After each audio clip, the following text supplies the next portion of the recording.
My husband was a saint. At least, that's what everyone called him. David Bryce was the kind of man whose name appeared in the local newspaper with the regularity of the Sunday comics. Local businessman donates entire bonus to Children's Hospital. Community hero David Bryce sponsors refugee families resettlement. Bryce family opens home to stranded travelers during winter storm. His Facebook page was a scrapbook of gratitude, photos of him shaking hands with charity directors, certificates of appreciation from nonprofits, heartfelt testimonials from people whose lives he had touched. Strangers stopped him in the grocery store to thank him for his generosity. The mayor had declared a David Bryce Day 3 years ago. Everyone adored my husband. Everyone except the woman who paid his bills. David earned $10,000 a month as a senior project manager at a mid-sized construction firm.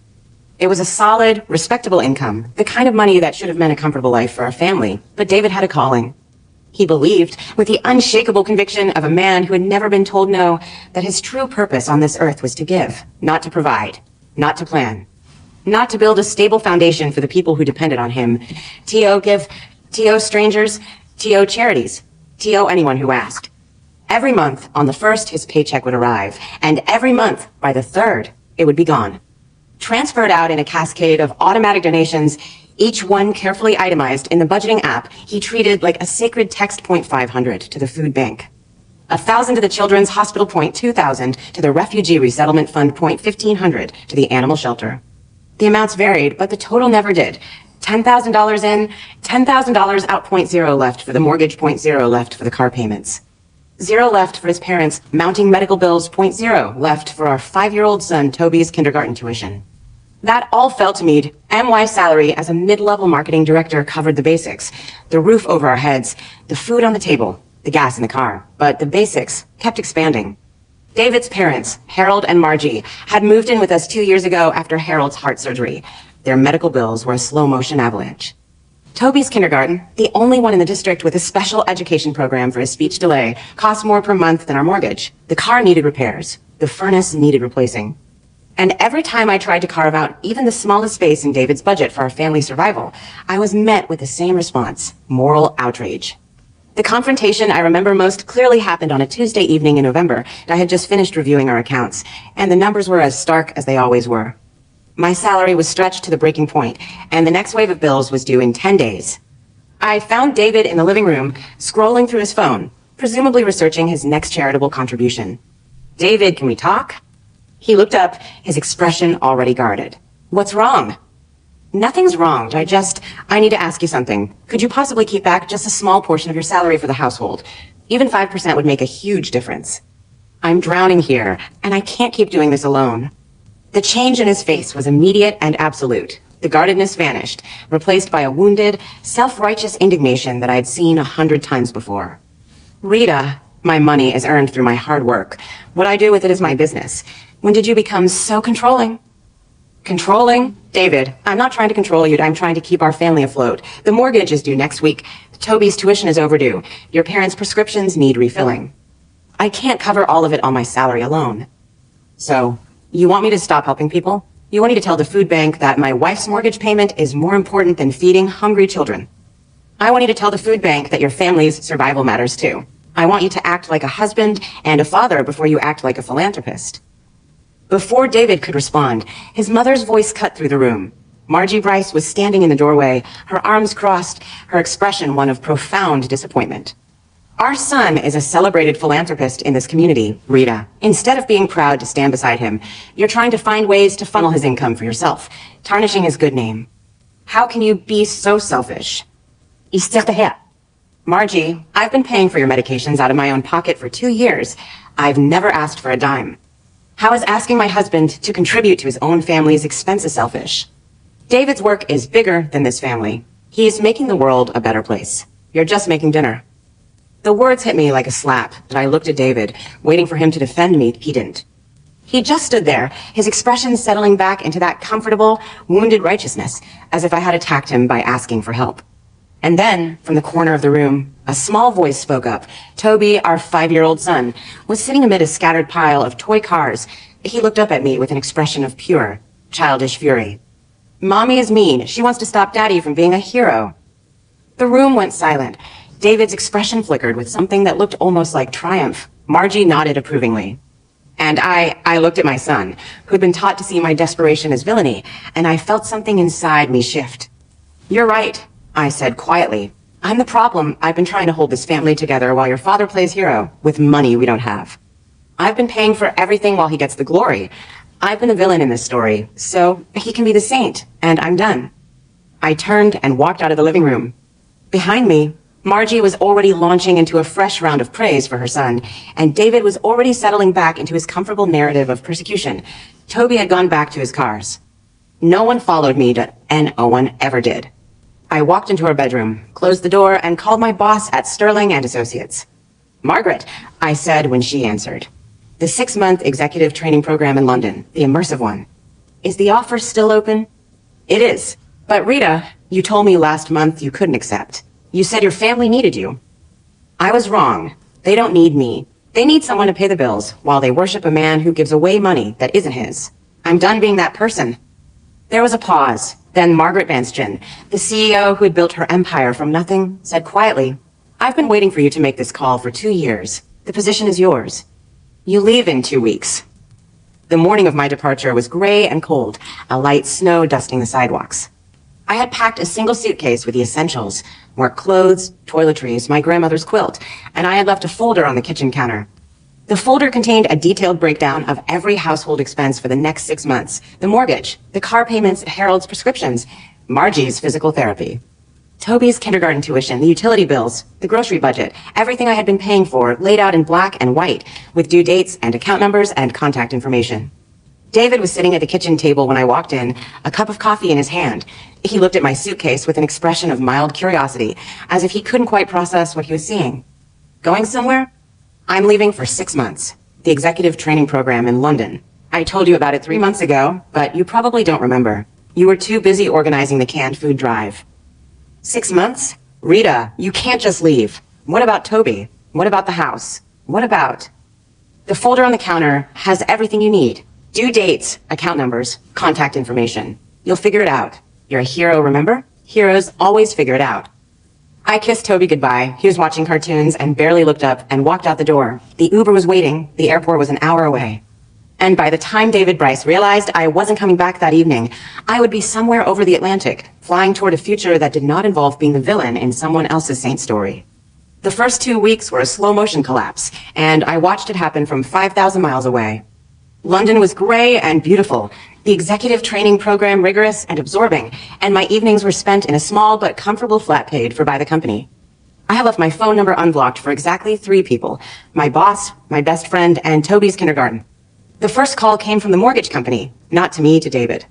The payment was overdue, the automated message had warned, and if the balance wasn't settled within 14 days, foreclosure proceedings would begin. David, apparently, had not opened the folder. The second call came from the pharmacy. Harold's heart medication prescription needed refilling, but the insurance had lapsed because the premium hadn't been paid. The pharmacist, who had known our family for years, sounded genuinely distressed. Mrs. Bryce, is everything all right? Your husband said he'd handle it, but that was a week ago. The third call came from Toby's kindergarten. The tuition was 60 days past due. If the balance wasn't paid by the end of the month, Toby would be disenrolled. We hate to do this, the administrator said, her voice apologetic. Toby is such a sweet boy, but we have a wait list, and the policy is clear. 3 weeks after my departure, David called me.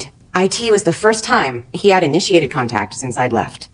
His voice was a mixture of panic and accusation, as if I had personally sabotaged him by not being there to clean up the mess. Rita, the mortgage company is threatening to foreclose. The pharmacy won't refill Dad's prescription. Toby's school says he can't come back until we pay. What did you do? Did you cancel everything? I didn't cancel anything. I just stopped paying. It's your turn now. My turn? Rita, you know I don't have the money for this. My salary is already committed. I have obligations to the community. I can't just. You can't just what? Support your own family? Pay for your own son's education? Buy your own father's heart medication? David, these are not my obligations, they're ours. And I've been carrying them alone for 5 years while you played hero with money you didn't earn for this family. Now it's your turn, figure it out. I can't believe you're doing this. I can't believe you're being so selfish. Selfishness is giving away every dollar you earn while your wife works herself to exhaustion paying for your parents' medical care. Selfishness is letting your 5-year-old son call his mother mean because she asked you to contribute to his tuition. Selfishness is calling yourself a hero, while the people who actually keep your life running are drowning. You want to be a saint? Be a saint. But saints don't get to have mortgages and car payments and families who depend on them. Saints get to die in poverty, alone, while the world praises their virtue. I ask that what you want. There was a long silence. When David spoke again, his voice was smaller. I don't know how to do this. I don't know how to pay these bills. You learn. The same way I learned. You figure it out. The folder is on the counter. Start there. I hung up. The next day, my best friend emailed me a screenshot of David's Facebook page. He had posted a plea for donations to help his family through a temporary financial hardship. The comments were a mix of sympathy and confusion. Asterisk, but I thought you donated thousands to charity every month. Asterisk, someone asked. The comment had been deleted. David didn't learn, not at first. He spent the next 3 months scrambling, borrowing money from his parents, from friends, from the charity organizations he had once funded. He sold his car. He canceled his automatic donations, one by one, each cancellation a small death to his identity as a hero. He took a second job, working nights at a warehouse, his hands, so used to writing checks and shaking hands at galas, now blistered and calloused. And through it all, he never apologized. He never acknowledged what I had done for 5 years. He just kept waiting for me to come back and fix everything. I didn't come back, not after 1 month, when the mortgage was finally paid with borrowed money. Not after 3 months, when Harold was hospitalized after missing a week of his medication. Not after 5 months, when Margie posted a long, rambling screed on social media about the selfish daughter-in-law who abandoned her family. I stayed in London, till I completed the training program. I was promoted to Vice President of International Marketing with a salary that was triple what I had earned before. And when the 6 months were up, I flew home, not to rescue my family, but to collect my son. The house was in disrepair when I arrived. The paint was peeling. The gutters were overflowing. The garden I had tended for years was overgrown and choked with weeds. Inside, the living room was cluttered with unopened mail and dirty dishes. David was sitting on the couch, staring at his laptop, his face gaunt and exhausted. He looked like a man who had aged 10 years in 6 months. Rita. He stood up, his voice hoarse. You came back. I came for Toby.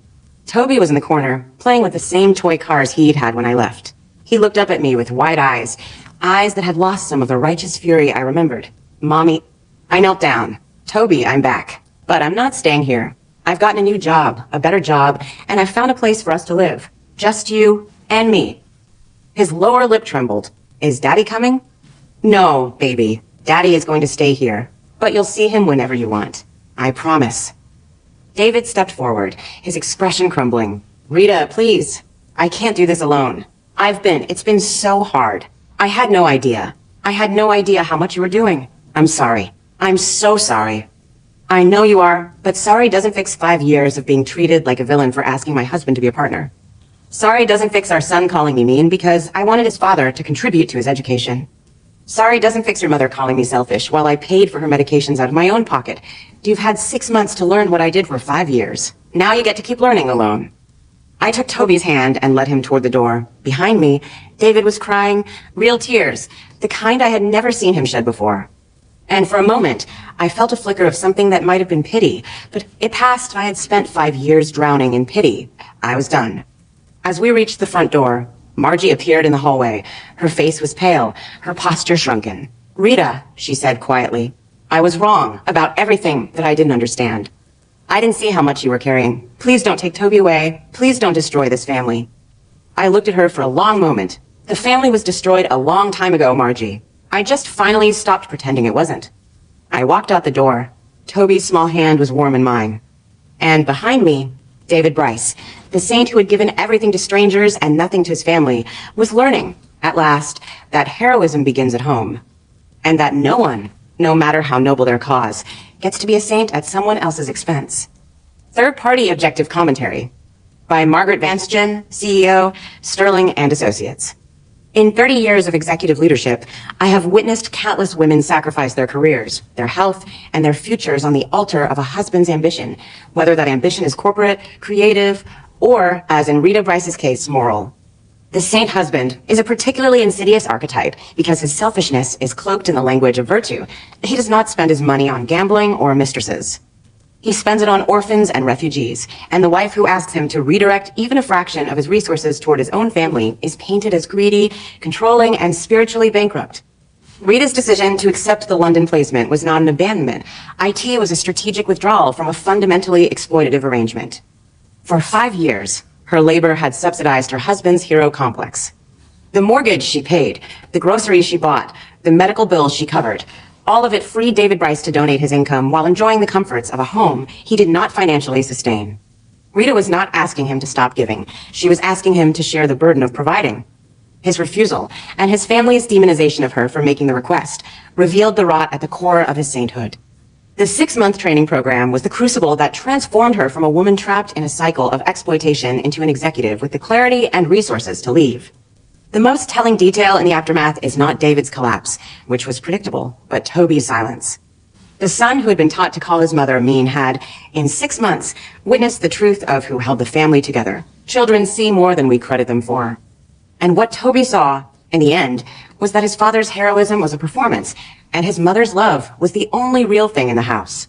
The divorce was finalized 8 months after I returned. David, faced with the overwhelming evidence of his financial negligence, did not contest custody. Toby lives with me now in a bright apartment near my office, and he sees his father on weekends. Their relationship is slowly repairing itself. David has stopped donating to charity. He has started paying child support. He has, for the first time in his life, begun to learn what it means to be a father before a hero.